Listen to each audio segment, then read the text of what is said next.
महावीर स्वामी की, आचार्य कुंद कुंद स्वामी की, आचार्य गुरुवर विद्यासागर मुनि महाराज की।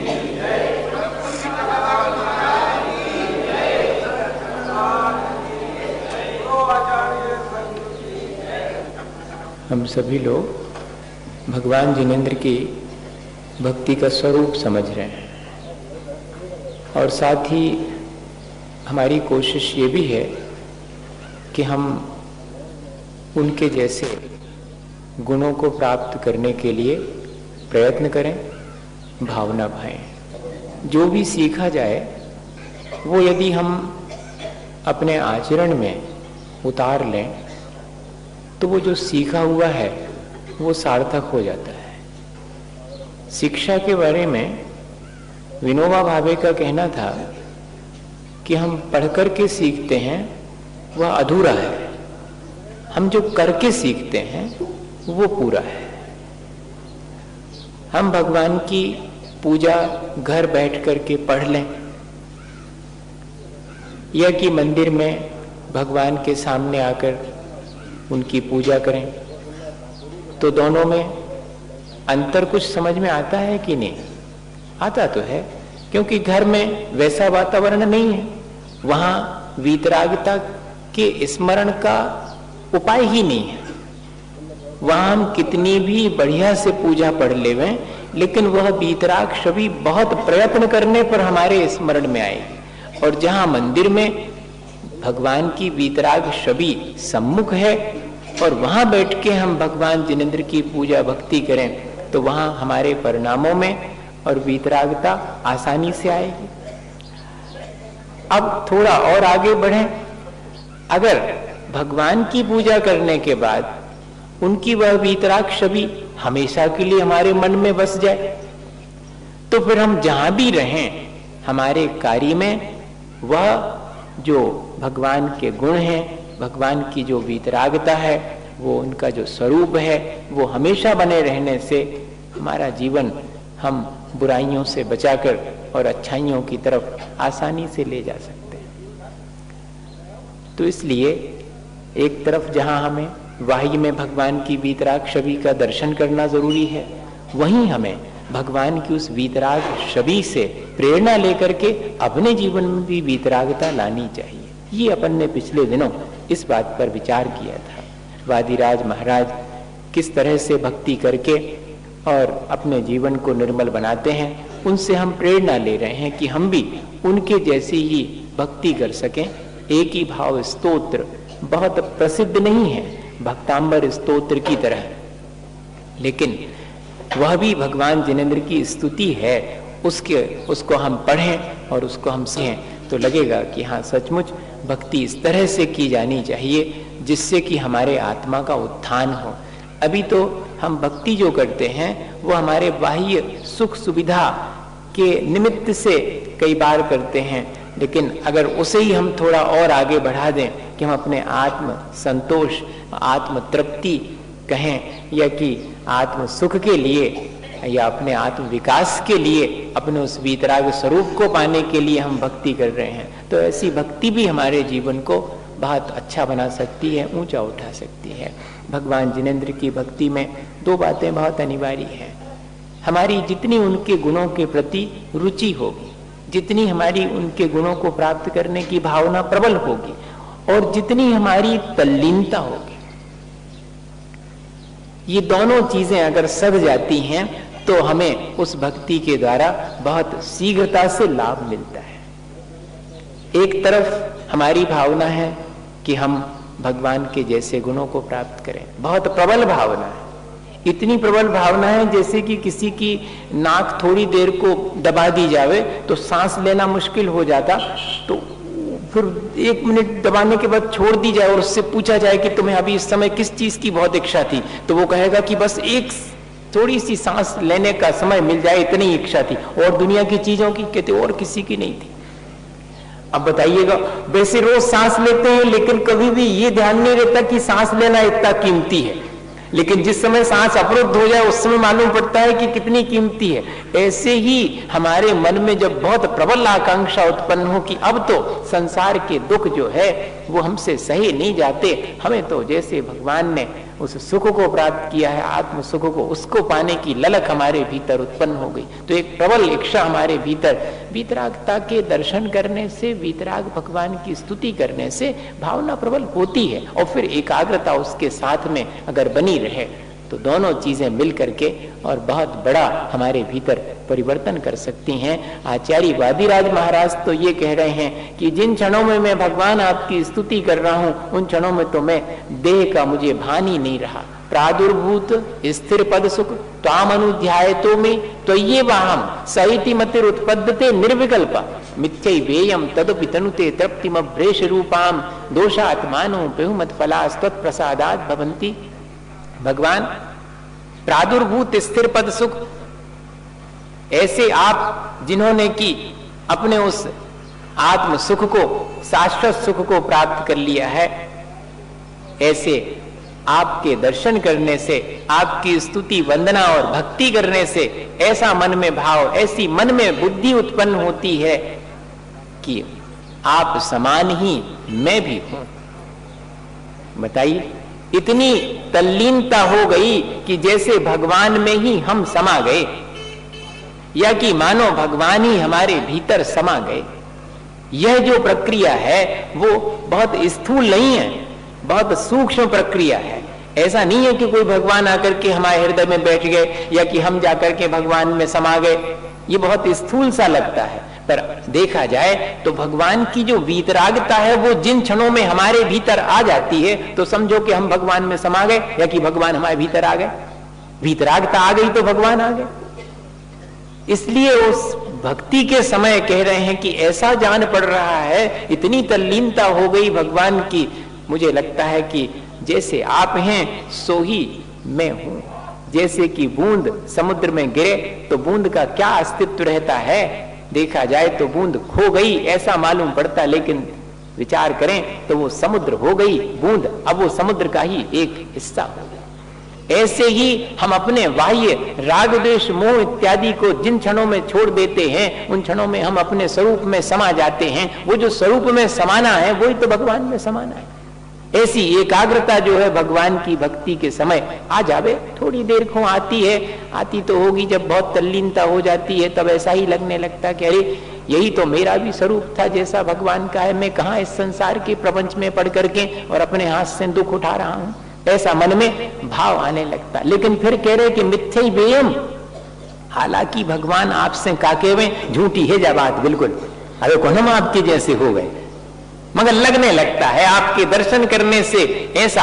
क्यों? क्योंकि मुझे भी अपने स्वरूप का स्मरण हो जाता है तो मैं अपने उस वीतराग स्वरूप को प्राप्त कर सकता हूं। ये मेरे भीतर आत्मविश्वास जागृत होने से बड़ी तृप्ति। मिथ्यै वेयम तदपि तनुते तृप्तिमभ्रेष रूपाम, लेकिन यह जो विचार मेरे भीतर आता है कि मैं भी आपके समान ही हूं, मेरे भीतर भी वैसी ही शक्ति छिपी हुई है, ये मात्र विचार भी मुझे बड़ी तृप्ति देता है। पर बात झूठी है, दोनों चीजें कह रहे हैं। दृष्टिकोण देखिएगा, शक्ति की अपेक्षा से निश्चय नहीं की कथनी क्या कहेगी कि मैं तो भगवान के जैसे ही स्वरूप को धारण करने वाला हूं, लेकिन व्यवहार से देखा जाए तो झूठी बात है। अभी तो मैं भगवान के जैसे स्वरूप को प्राप्त ही नहीं हुआ, अभी तो मैं राग द्वेष और मोह से ग्रसित हूं। एक मूर्ख व्यक्ति था गांव में, तो सब उसको मूर्ख ही कहते थे। अब उसको ये लगता था कि मैं तो मूर्ख हूं नहीं, सब ऐसे ही कहते हैं मूर्ख, एक दूसरे से सुन सुन के कहते हैं मूर्ख, मैं थोड़ी मूर्ख हूं। वो अपने को नहीं मानता था मूर्ख, तो उसने सोचा कि इस गांव में तो सबको आदत पड़ गई हमें मूर्ख कहवे की, हम तो दूसरे गांव में चले। अब भैया ठीक है, चले भैया दूसरे गांव की तरफ चले। अब बीच रास्ता में और एक कुआं दिखा तो हाथ मुंह धो करके और थोड़ा विश्राम कर लें, ऐसा सोच करके वो उसमें उस पे बैठ गया। सो वो कुएं की जो पाट है उस पाट पे बैठा और पांव लटका लिए उसने भीतर की तरफ। अब एक आदमी वहां से निकला तो वो तो दूसरे गांव का था, वो वहां से निकला तो पानी पीने के लिए आया, तो पहले नंबर पानी पीने से पहले कहता है कि कैसे मूर्ख हो तुम। तो वो जो व्यक्ति था वो कहने लगा तुमसे कौन ने तुमसे, जा बताओ पहले, तुम वो गांव से तो आए नहीं है जब जहाँ के हम हैं, तो तुम्हें क्या बताई कौन ने कि हम मूर्ख हैं। कहते भैया कोई ने नहीं बताई, तुम्हारे लक्षण बता रहे कि तुम मूर्ख हो, पांव लटकाए हो में। हमारा व्यवहार तो ये बता रहा है कि अभी मैं भगवान नहीं हूं, लेकिन क्या बात है, बिल्ली जो है उसका घर बन गया वहां पर नीचे। तो लेकिन मेरे व्यवहार से तो भले ही यह बात झूठी है, पर अंतरंग में जब मैं झांक करके देखता हूं तो मैं भी आपके जैसे ही स्वरूप को धारण करने वाला हूं। दोनों ही बातें हैं। क्या बात है।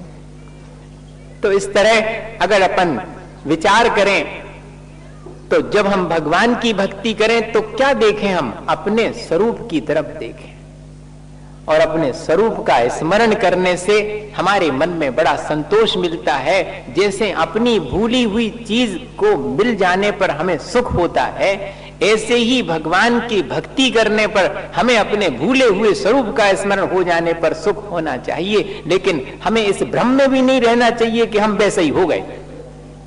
हमें बाह्य में जो व्यवहार है उस व्यवहार की अपेक्षा से तो देखा जाए तो अभी मुझे अपने राग द्वेष मोह को जीतना है। भगवान तो अपने राग द्वेष मोह को जीत चुके हैं, बस इतना जरूर है कि मुझे भी अपने राग द्वेष मोह को जीतना है। ये विचार भगवान के भक्ति से, उनके स्मरण से मेरे भीतर उत्पन्न हो गया है।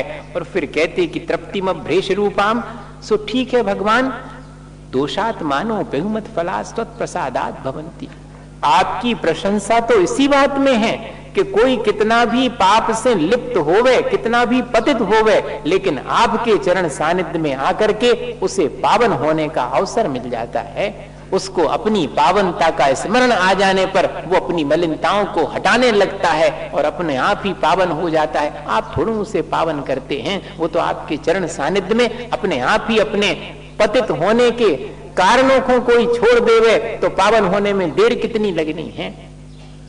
एक तरफ मेरा स्वभाव अत्यंत निर्मल है, ऐसा आप प्रेरणा देते हैं, और दूसरी तरफ जब मेरा स्वभाव निर्मलता का है तो मैं क्यों जो है मलिनताओं को अंगीकार करता हूं, मैं छोड़ दूं मलिनताओं को, तो मैं अपने स्वभाव को प्राप्त कर लूंगा। ये बात जो है आपकी भक्ति से ही मुझे अत्यंत स्पष्ट जान पड़ती है। अपन को इस बात का ध्यान रखना चाहिए कि हम जब भगवान की भक्ति करते हैं तो अपनी निर्मलता और अपनी मलिनताओं को, दोनों को हम स्पष्ट रूप से देखें, और जितना बने उतना हम बाहर संसार में आकर, व्यवहार में आकर के भी अपनी निर्मलता को ही बढ़ाने के लिए उद्यम करें। क्योंकि संसार में तो जीव दुखी है, किस बात से दुखी है? अपने ही राग द्वेष और मोह से दुखी है, और कोई उसकी वजह नहीं, कोई उसको दुखी करने वाला नहीं है संसार में। ये चीज हमें भगवान की भक्ति से स्पष्ट समझ में आनी चाहिए कि निर्मलता तो मेरा स्वभाव है, फिर मैं जो दुख पा रहा हूं वो काहे से पा रहा हूं? मैं अपनी इस निर्मलता के स्वभाव को भूलने से दुख पा रहा हूं। ऐसा उसके भीतर में विचार आवे। अपन लोगों के अंदर ये मलिनता कैसे आती है? अपने ही विचारों से आती है। तो एक इसके लिए घटना मैं पढ़ रहा, वैसे क्या पता मैंने सुनाई है कि नहीं सुनाई, अब आपको बताता हूं, याद आ जाएगी शायद। कि एक व्यक्ति ने बहुत भगवान की पूजा भक्ति करी, तो भगवान कहते कि देवता जो थे वो प्रसन्न हो गए। उन्होंने कहा भैया वरदान मांगो। ऐसे जो देव होते हैं स्वर्ग के, उनके अंदर शापानुग्रह शक्ति प्रभाव, श्राप देने की, अनुग्रह करने की शक्ति होती है। लेकिन जी ध्यान रखना कि पाप को दय होवे तो वरदान ने फल है, और पुण्य को दय होवे तो शाप कछु बिगाड़ने ले, जा भी ध्यान रखिए। हाँ, नहीं तो जा सोचो कि को के करे से कछु हो जाएगा। हमारे अपने पुण्य पाप से होता है। लेकिन अब ठीक है, कथा में प्रसिद्ध है कि भाई उनने कहा वरदान मांगो, तो इसने सोचा कि भाई क्या मांगे, हमेशा को बार बार को झगड़ा काहे को, ये कई बार मांग लो कि हम जो कछु मांगे सब मिल जाए, लो। तो ऐसा वरदान मांग लिया। उन्होंने कहा ठीक है जी, तो हम तुम्हें दे देंगे कि तुम जो मांगोगे सब मिलेगा, लेकिन तुम्हारे पड़ोसी को दूना मिलेगा। उन्होंने कहा जो और मुश्किल भाई, अब बताओ आप, अपने खो अपनी चीज मिल जावे इसका सुख नहीं है संसार में। जीव खो इस बात का दुख है कि दूसरे खो क्यों मिले। अब उसने सोचा कि देखें क्या होता है, तो उसने एक महल मांगा तो देखा तो पड़ोसी के 2 महल हो गए। उसने अपना माथा पीट लिया कि जो तो पता होगा हमने तो अच्छो करवेगा। अच्छा जबकि हुआ कुछ नहीं उसको जो एक महल मांगा था सो मिल गया, लेकिन पड़ोसी के भी 2 महल बन गए हमारे एक मांगे से। तो उसने वकीलों की सलाह ली। हाँ फिर अब क्या करें, ऐसे में तो जो है सलाह लेना पड़ेगी।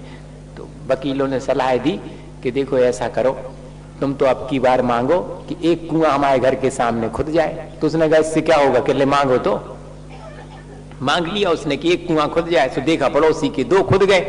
तो उसने कहा अब क्या करें, कहती तुम जी मांगो कि हमारी एक फूट जाए आंख। अब समझ में आ गया, अब इसमें प्रसन्नता है। जे जो प्रवृत्ति है वो कैसी है, जे प्रवृत्ति हमारे ये तो मोटा उदाहरण है भैया। मनो करत अपन ऐसा ही है, ऐसो नहीं करत जैसो हमने कही है, मगर इसी रूप में करते किसी न किसी रूप में। दूसरे के अहित का जो विचार है वो मेरे हित में बाधक है, वही मेरी मलिनता का कारण है। ये विचार कभी नहीं आता संसार में। अगर देखा जाए तो जीव जो है यही अपने दुख का उपाय करता रहता, अपनी अज्ञानता से, अपने राग द्वेष और मोह की वजह से। इसका ये हो जाए, उसका वो हो जाए, काहू की धन हानि किसी जय हार न चिंते कहते जरूर हैं, लेकिन हमारे मन में यही विचार बने रहते हैं सुबह से शाम तक। और अगर ये आ जावे कि सब जीव अपने आत्मा का विकास करें, मैं भी अपने आत्मा का उत्थान करूं, ऐसा विचार निरंतर न रहे तो भक्ति सार्थक हो जाए भैया। और क्या चीज है, अपनी भक्ति उतनी देर के लिए सार्थक हो पाती जितनी देर भगवान के चरणों में बैठते हैं। और अगर वहां से निकल कर भी ये विचार बना रहे कि नहीं मेरे द्वारा किसी जीव का हित ना हो, सब जीव अपना हित करें, मैं भी अपना हित करूं, इस तरह से भक्ति हमारे जीवन को अच्छा बना सकती है। आगे और वादिराज महाराज कह रहे कि मिथ्यै वेयम तदपि तनुते, नहीं, मिथ्यावादम मलमपनुदन सप्तभंगी तरंगैर्भागम बोधिर्भुवन मखलम देव पर्येतियस्ते तस्यावृत्तिम सपति विबुधाश्चेतसैवाचलेन व्यातनवंता सुचिरमृता सेवया तृप्नुवन्ति। भगवान एक तरफ तो आपके दर्शन और दूसरी तरफ आपकी वाणी का श्रवण, दोनों चीजें हो रही हैं। समूह शरण में अगर कोई बैठा होवे तो उसके लिए दोनों सौभाग्य प्राप्त होते हैं। अपन को इसमें से एक सौभाग्य प्राप्त है, अपन चाहें तो दूसरा भी प्राप्त कर सकते। हाँ, भगवान के उस वीतराग स्वरूप से मिलने वाला संदेश भी ग्रहण कर सकते, अकेले दर्शन नहीं, उससे मिलने वाला संदेश भी सुन सकते इन कानों के द्वारा। वहां समूह शरण में बैठी हो तो एक तरफ वीतरागता दिख रही और भगवान की दिव्य ध्वनि खिल रही, उसमें वचन उनके तत्व का प्ररूपण करने वाले वचन हैं। तो कह रहे कि वह जो वचन हैं वो तो समुद्र के समान है। तो वचन रूपी तो हो गया समुद्र और उसमें लहरें उठ रही, तो वो है स्याद्वाद रूपी लहरें। और समुद्र की विशेषता है कि उसमें कितनी भी आप कचरा फेंक दो, कितनी भी मलिनता उसमें चली जावे, लेकिन समुद्र क्षण भर में अपनी लहरों के माध्यम से वो सारे कचरे को उठा करके बाहर किनारे पर फेंक देता है। सो ऐसा ही कह रहे हैं कि आपके वचन रूपी समुद्र है, साधवाद रूपी लहरें हैं, वे जितने भी मिथ्या मान्यताएं रूपी कचरा है, मलिनताएं हैं, उसको हटाने वाले।